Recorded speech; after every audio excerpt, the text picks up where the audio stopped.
Hello everyone, आप सभी का स्वागत है ओएल एक्सपर्ट पर। तो आज रीजनिंग एबिलिटी पे मैं डिस्कस करने वाला हूँ क्लॉक पार्ट 2। क्लॉक पार्ट 1 में मैंने आपको बेसिक स्ट्रक्चर पढ़ाया था, जिसमें मैंने टाइप्स डिस्कस करे थे, क्वेश्चन कैसे सॉल्व करना है, इनके ऊपर डिस्कशन हुआ था। तो जल्दी से एक छोटा सा रिवीजन कर लेते हैं, उसके बाद आज क्वेश्चन स्टार्ट करते हैं। आज मैं आपको बेसिकली प्रैक्टिस कराऊंगा। सबसे पहला जो हम लोगों ने पार्ट सीखा था एंगल टू टाइम पर, तो इसके ऊपर मैं आज की क्लास में आपको प्रैक्टिस कराने वाला हूँ। तो जल्दी से स्टार्ट करते हैं आज का सबसे पहला पार्ट। जो मैंने लास्ट टाइम आपको चीजें बताई थी उसके ऊपर छोटा सा रिवीजन करते हैं। ठीक है, आपके सामने मेंशन है कि मिनट हैंड आवर हैंड से ज्यादा तेज होती है। अब कितना तेज होती है इसका आंसर मैंने लास्ट क्लास में भी दिया था।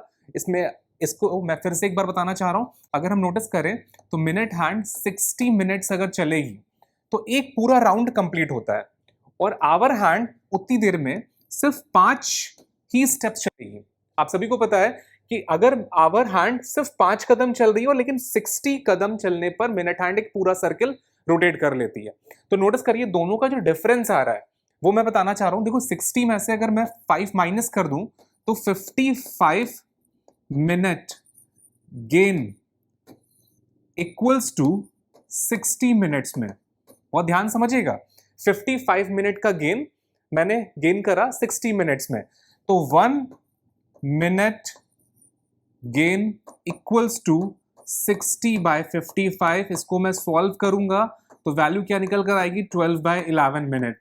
इन शॉर्ट, अगर आपसे कोई ये पूछता है कि मिनट हैंड आवर हैंड से कितना तेज भागती है, तो आंसर आएगा 12/11 मिनट तेज भागती है। 12 बाय 11 मिनट्स फास्टर है minute hand compare to hour hand. I hope ये चीज समझ में आ गई होगी। तो लास्ट क्लास में हम लोगों ने इस पर डिस्कशन करा था। मोस्ट इंपॉर्टेंट है क्योंकि मैक्सिमम क्वेश्चन में आपको इसी का यूज होना है। तो जल्दी से आगे बढ़ते हैं। इसके अलावा मैंने और कई सारी चीजें आपको लास्ट टाइम बताई थी, तो उनके ऊपर भी डिस्कशन 1 बाय 1 हम लोग कर लेते हैं। उसके बाद प्रैक्टिस क्वेश्चंस करेंगे। लास्ट टाइम मैंने आपको बताया था कि angle right angle first time बनता है, फिर सेकेंड टाइम राइट एंगल बनता है। अगर मैं 1 आवर का डिफरेंस ले रहा हूं, जैसे मैंने आपको लास्ट टाइम बताया था कि अगर मैं घड़ी में 4 बज रहे हैं, फॉर एग्जाम्पल के तौर पर 4 बज रहे हैं, तो छोटी वाली सुई यहां पर होगी, बड़ी वाली सुई यहां पर होगी, ये सभी को पता है। अब 4 से 5 के बीच में, मतलब सिर्फ 1 आवर में कितनी बार राइट एंगल बनेगा, कितनी बार कॉन्साइड होगा, कितनी बार अपोजिट होगा, इसका डिस्कशन मैं आज की क्लास में करने जा रहा हूं। राइट एंगल का मतलब क्या होता है, लास्ट टाइम मैंने आपको बताया था कि 90 डिग्री को पाने के लिए हम इसको 6 डिग्री से डिवाइड करते हैं, क्योंकि 1 मिनट में हमारे पास 6 डिग्री का एंगल बनता है। 1 मिनट में हमें 6 डिग्री मिलता है, तो हमें 90 डिग्री पाने के लिए कितना मिनट चाहिए होगा, हम इसको डिवाइड करेंगे तो वैल्यू निकल कर आएगी 15 मिनट्स।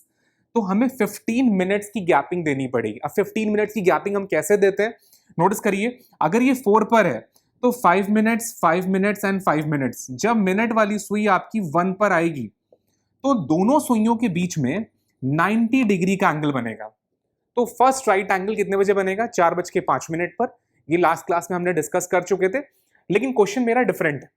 मेरा क्वेश्चन ये है कि अगर 1 घंटे में 2 बार राइट एंगल बनता है तो 12 घंटे में कितने राइट एंगल बनेंगे। अगर एग्जाम्पल के तौर पर 1 आवर में 2 बार राइट एंगल बनता है, 2 राइट एंगल्स बनते हैं, ये कंफर्म है सभी को। तो 12 आवर्स में कितने राइट एंगल बनेंगे, जल्दी से वीडियो के कमेंट बॉक्स में रिप्लाई जरूर करिए कि 12 घंटे में कितने राइट एंगल बनेंगे। नेचुरल सी बात है कि अगर हम 12 को 2 से मल्टीप्लाई कर दें तो बनने चाहिए 24, लेकिन ये बिल्कुल गलत है। बनते कितने हैं, 22। अब यहीं से क्वेश्चन मार्क क्रिएट होता है, ऐसा क्यों। 12 राइट एंगल बनने चाहिए, लेकिन बनते हैं सिर्फ 11। ऐसा क्यों होता है, इसको जानते हैं। बहुत जल्दी से देखते हैं, नोटिस करते हैं कि ऐसा क्यों होता है कि आपके 2 राइट एंगल कम हो जाते हैं, और वो 2 राइट एंगल कौन से होते हैं इसके ऊपर डिस्कशन करते हैं। लेकिन नोटिस करिए, जब आपके पास घड़ी में 2 बजेगा, मैं आपको दिखाता हूं, घड़ी में 2 बज गया, नोटिस करिए, तो छोटी वाली सुई आपकी यहां पर होगी, बड़ी वाली सुई यहां पर होगी। एग्री। अब देखिए 5 मिनट 5 मिनट 5 मिनट, तो वैल्यू कितनी हुई, आप देख सकते हो यहां पर आएगी बड़ी वाली सुई। तो आपके पास 2:25 पर पहला राइट एंगल बन जाएगा। आई होप ये चीज समझ में आ रही होगी। लेकिन जब यही सुई आगे मूव करेगी और वैल्यू आएगी 255, कितना आएगा, 255, तब ये राइट एंगल नहीं बनेगा। ऐसा क्यों होगा आप खुद नोटिस करिए, क्योंकि बड़ी वाली सुई जो मिनट हैंड है, जब वो 55 पर पहुंचेगी तो बनना तो चाहिए था राइट एंगल, लेकिन एक्चुअल में आवर वाली सुई यहां पर आ चुकी होगी और एग्जैक्टली 3 बजे बनेगा राइट एंगल। तो जो 255 पर राइट एंगल बनना चाहिए था वो 255 पर ना बजकर एग्जैक्टली 3 ओ क्लॉक बजेगा। तो 3 ओ क्लॉक पर आपको राइट एंगल मिलेगा, लेकिन 255 पर राइट एंगल नहीं मिलेगा, जिसकी वजह से एक राइट एंगल आपका कम हो गया। अब नोटिस करिए यहां पर 2 और 3 के बीच में एक ही राइट एंगल बना, और वो कौन सा है? 225 पर बना। 255 पर जो राइट एंगल बनता है वो नहीं बना। आपको पता है कि हर 15 मिनट्स की गैपिंग पर राइट एंगल बनेगा, लेकिन वो 15 मिनट्स की गैपिंग आपको आवर हैंड से मैच करनी है। आवर हैंड का सिंपल सा कॉन्सेप्ट ये कहता है कि अगर छोटी वाली सुई 2 पर है तो इससे 15 मिनट आगे, दैट मीन्स कि 5 मिनट 5 मिनट 5 मिनट, तो वैल्यू आती है 225, और इस साइड से 15 minute 5 minute 5 minute 5 minute, that means कि 255। इन दोनों सुइयों के बीच में 90 डिग्री का एंगल बनता है। तो आई होप ये चीज समझ में आई होगी। लेकिन 255 का राइट एंगल नहीं बनता, क्योंकि 255 का राइट एंगल 3 ओ क्लॉक बनेगा। अब क्वेश्चन मार्क ये बनता है 3 ओ क्लॉक भी बन रहा है राइट एंगल, 3:30 भी राइट एंगल बन रहा है, तो 3 to 4 के बीच में टू राइट एंगल्स बन रहे हैं, लेकिन 2 to 3 के बीच में सिर्फ एक राइट एंगल बनता है, और वो बनता है 225 पर। तो आई होप ये कॉन्सेप्ट आपको समझ में आया होगा। इसी के बेसिस पर एग्जामिनर आपसे पूछता है कि 24 आवर्स में कितने राइट एंगल बनेंगे। आप नोटिस करिए, अगर 12 आवर्स में 22 राइट एंगल हैं, तो 24 आवर्स में जस्ट इसका डबल, दैट मीन्स कि 44 राइट एंगल्स बनेंगे। 24 आवर्स में 44 राइट एंगल बनेंगे। सेम इसी कॉन्सेप्ट से अगर आप देखें तो एक राइट एंगल और कम होता है, क्योंकि देखिए एक तो आपने पता लगा लिया कि 2 to 3 के बीच में कम हो रहा है। इसी कॉन्सेप्ट पर अगर हम आते हैं तो घड़ी में 8 बजाते हैं। आप नोटिस करिए 8 बजे से, अब राइट एंगल कॉन्सेप्ट बहुत ध्यान समझिएगा। देखिए 5 मिनट 5 मिनट 5 मिनट, जब सुई यहां पर पहुंचेगी तो नेचुरल सी बात है इन दोनों के बीच में 90 डिग्री का एंगल बनेगा। तो ये कितना हो गया? 825। मैं यहां पे लिख दे रहा हूं 825 पर आपका राइट एंगल बनेगा 825, ये कंफर्म बनेगा। अब इसी से नोटिस करिए 5 मिनट 5 मिनट 5 मिनट, जब ये सुई यहां पे पहुंचेगी, कौन सी? मिनट वाली सुई, तो दैट मीन्स कि यहां से इन दोनों के बीच में बनना चाहिए था राइट एंगल, लेकिन ये फिर नहीं बनेगा। दैट्स वाई 855 ये राइट एंगल नहीं बनेगा। क्यों नहीं बनेगा? क्योंकि ये राइट एंगल बनेगा 9 ओ क्लॉक पर। तो 2 राइट एंगल आपके कम हो गए, एक 225 पे कम हो गया। देखिए नोटिस करिए 225 वाला बन रहा है, 255 वाला नहीं बन रहा है। तो अगर आपसे कोई ये पूछता है कि कौन से 2 राइट एंगल नहीं बनते हैं, तो उसका आंसर आपको देना है 255 राइट एंगल नहीं बनेगा, 3 ओ क्लॉक बनेगा। 855 राइट एंगल नहीं बनेगा, 9 ओ क्लॉक बनेगा। तो 2 राइट एंगल आपके कम हो गए 12 आवर्स में। तो ध्यान रखिएगा 12 घंटे में 22 बार राइट एंगल बनता है। आई होप ये चीज समझ में आई होगी कि 12 घंटे में कितनी बार राइट एंगल बनता है। अब इसी तरह से एग्जामिनर आपसे पूछेगा क्वानसाइड के बारे में, तो उसके ऊपर भी डिस्कशन कर लेते हैं कि क्वानसाइड का क्या सिस्टम होता है। देखिए अगर क्वानसाइड का सिंपल सा मीनिंग ये होता है दोनों सुइयां एक दूसरे के ऊपर होंगी। जैसे फॉर एग्जाम्पल के तौर पर अगर मैं यहां पर 12 बजा रहा हूं, बहुत ध्यान समझिएगा, दोनों सुइयां एक दूसरे के ऊपर है, क्वानसाइड हुआ, ये सब सभी को क्लियर है। अब जैसे ही ये सुई आगे बढ़ेगी, नोटिस करिए, तो जब ये मूव करते करते करते करते वापस आएगी तो आवर वाली सुई भी यहां पहुंच जाएगी, और फिर ये मिनट वाली सुई जब यहां पर पहुंचेगी तो फिर से क्वानसाइड होगा। तो इसको बोलते हैं क्वानसाइड, दैट मीन्स कि दोनों सुइयां एक दूसरे के ऊपर हो, उस कंडीशन को हम बोलते हैं क्वानसाइड। ये ध्यान रखिएगा। अब जैसे 2 बजेगा, 2 बज गया, तो नोटिस करिए छोटी वाली सुई यहां पर आई और बड़ी वाली सुई भी जस्ट इसके ऊपर आ जाए, तो 12 बजे भी क्वानसाइड हो रहा है, 1 बजे भी क्वानसाइड हो रहा है, 2 बजे भी क्वानसाइड हो रहा है। तो अगर 1 घंटे में एक बार क्वानसाइड हो रहा है, ये सभी को पता है, तो 12 घंटे में 12 बार क्वानसाइड होना चाहिए। अगर मैं आपसे पूछूं कि क्वानसाइड कितनी बार होगा 12 आवर्स में, 12 बार होना चाहिए, लेकिन 11 बार ही क्वानसाइड होता है। नोटिस करिए होना चाहिए था 12 टाइम्स, लेकिन होता कितनी बार है? सिर्फ 11 टाइम्स ही क्वानसाइड होता है। अब एक क्वानसाइड आपका कम हो गया, कौन सा कम हो गया उसको जानते हैं। नोटिस करिएगा क्वानसाइड का कॉन्सेप्ट समझते हैं कि क्वानसाइड कौन सा एक कम हो जा रहा है। मैंने घड़ी में 11 बजा दिया, बहुत ध्यान से समझिएगा, घड़ी में 11 बज गया।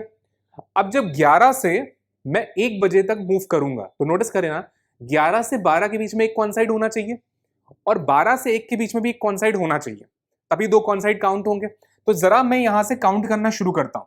जब मैं यहां से मूव कर रहा हूं तो नोटिस करिए ये वाली सुई मूव करेगी और मूव करते करते करते यहां पर आना चाहिए था। तो 11:55 पर दोनों सुइयां एक दूसरे के ऊपर होनी चाहिए। इन शॉर्ट मिनट वाली सुई यहां पर आकर एग्जैक्टली ऐसा यहां पर होना चाहिए था। लेकिन होगा क्या, आवर वाली सुई 11 से आगे मूव कर जाएगी और जब वो आगे मूव कर जाएगी तो यहां पर कॉन्साइड होगा नहीं, एग्जैक्टली 12 बजे कॉन्साइड होगा। 12 बजे दोनों सुइयां एक दूसरे पर आएंगी। 11:55 का कॉन्साइड नहीं होगा तो नोटिस करिए 11 से 12 के बीच में जो एक कॉन्साइड हो रहा था वो नहीं हुआ और 12 से 1 के बीच में सिर्फ एक कॉन्साइड हो रहा है, सिर्फ 12 बजे। इन शॉर्ट 11 बजे से 1 बजे के बीच में 2 कॉन्साइड होने चाहिए थे, लेकिन आपको एक ही कॉन्साइड मिल रहा है, वो हो रहा है एग्जैक्टली 12 बजे।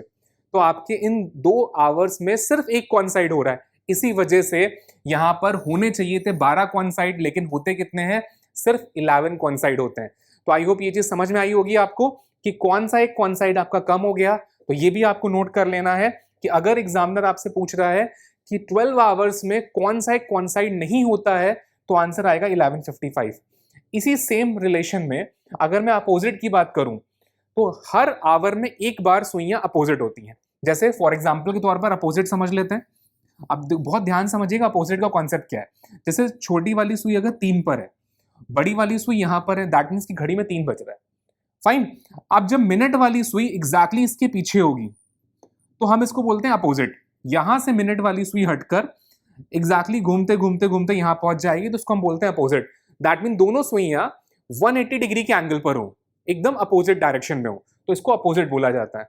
अब 1 घंटे में, हर आवर में 1 घंटे में एक बार ऐसी पोजीशन जरूर बनेगी जिसमें दोनों सुइयां एक दूसरे के जस्ट अपोजिट हो। जैसे अगर मैं 2 o'clock ले रहा हूं, जैसे मैं 3 o'clock बना दिया, इसी तरह से आप नोटिस करिए अगर मैं यहां पे ले रहा हूं 1 o'clock, तो 1 o'clock में नेचुरल सी बात है ये वाली सुई जब इसके जस्ट पीछे आएगी तो दोनों सुइयां अपोजिट आ रही हैं। तो हर घंटे में एक बार ऐसी सिचुएशन जरूर आएगी कि दोनों सुइयां अपोजिट होंगी। फाइन। तो 12 आवर्स होते हैं, 12 आवर्स में नेचुरल सी बात है 12 टाइम अपोजिट होना चाहिए, लेकिन यहां पर भी नोटिस करिए सिर्फ 11 टाइम्स ही अपोजिट होता है।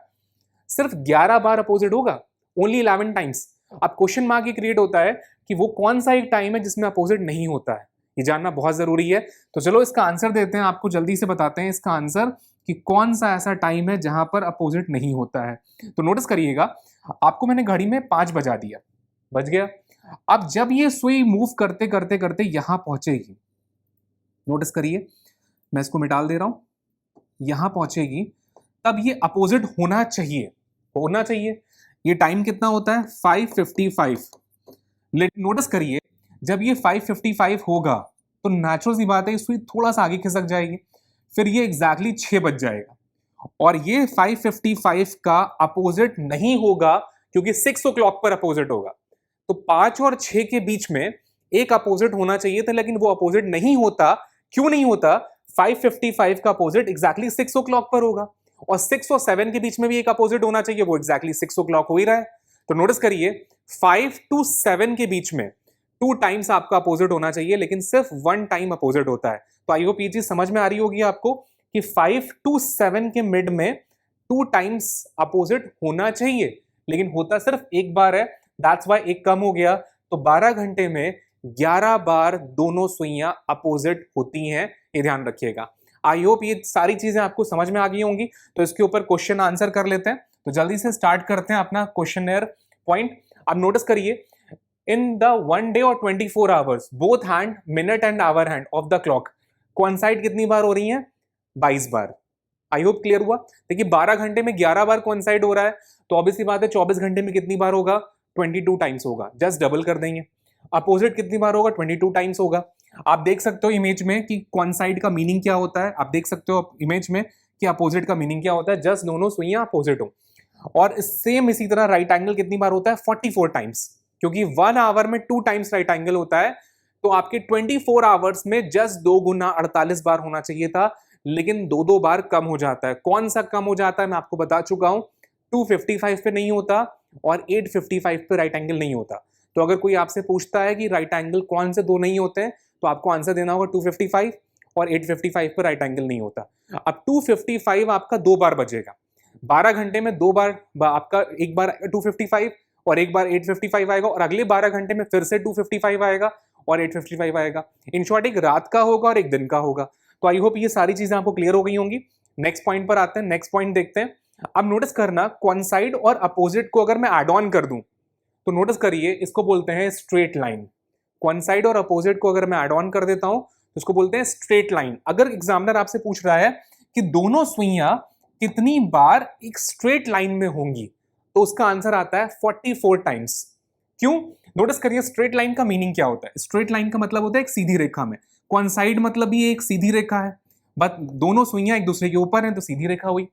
और अपोजिट में भी नोटिस करिए दोनों सुइयां सीधी रेखा में है। तो आप ध्यान से, अगर आप ध्यान से देखें तो नोटिस करिए यहाँ पे 22 टाइम्स है, यहाँ पे 22 टाइम्स है, इन दोनों को मैं ऐड कर दूं तो 44 टाइम्स होती हैं। तो एग्जामिनर अगर आपसे ये पूछ रहा है कि एक घंटे में, दैट मीन्स कि एक दिन में कितनी बार स्ट्रेट लाइन बनेगा, तो आंसर आएगा 44 टाइम्स। तो 44 टाइम्स आपका स्ट्रेट लाइन बनता है।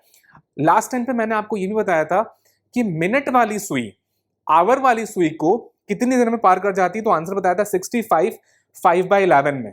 1 आवर 5 मिनट 5/11 पर मिनट वाली सुई आवर वाली सुई को क्रॉस कर जाती है। ये चीज मैंने लास्ट टाइम आपको बताई थी, मैं एक बार फिर से एक्सप्लेन कर देता हूं कि ये रिलेशन कैसे बना।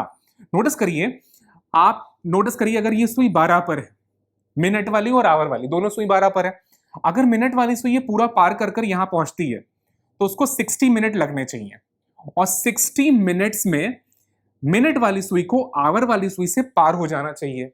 लेकिन होता क्या है, आवर वाली सुई थोड़ा सा आगे मूव कर जाती है, और जब वो थोड़ा सा आगे मूव कर जाती है उसकी वजह से नोटिस करिए हमें इसको गेन देना पड़ता है। तो 1 मिनट का गेन है 12/11 और हमें इसको देना है 60 मिनट्स का गेन। तो 60 मिनट्स का अगर मुझे इसको गेन देना पड़ेगा तो जरा मैं इसको सॉल्व आउट करता हूं, देखते हैं कितना आता है। 720/11 आएगा। नोटिस करिए 12 को मैंने 60 से मल्टीप्लाई कर लिया, दैट मीन्स की 720/11। अब जो इसको और सिंप्लीफाई करते हैं तो 11 को मैं 66 टाइम्स में कट जाएगा, 6 और 6 बच गया, 55 कट जाएगा, बचा क्या 5/11। तो आई होप आपको समझ में आया होगा कि ये 65 5/11 आया कैसे। देखिए होना चाहिए था 60 मिनट्स में पार, लेकिन होता क्या है कि 12/11 मिनट का जब मैं इसको ग्रोथ दूंगा तो वैल्यू निकल कर आएगी 720/11। 720/11 को जब मैं और सिंप्लीफाई करूंगा तो वैल्यू होती है 65 राइट 5/11। दैट मीन्स की 65 5/11 में मिनट वाली सुई आवर वाली सुई को पार कर जाती है। अब नोटिस करिए यहीं से हमें पता चलता है कि घड़ी तेज है या धीमी है।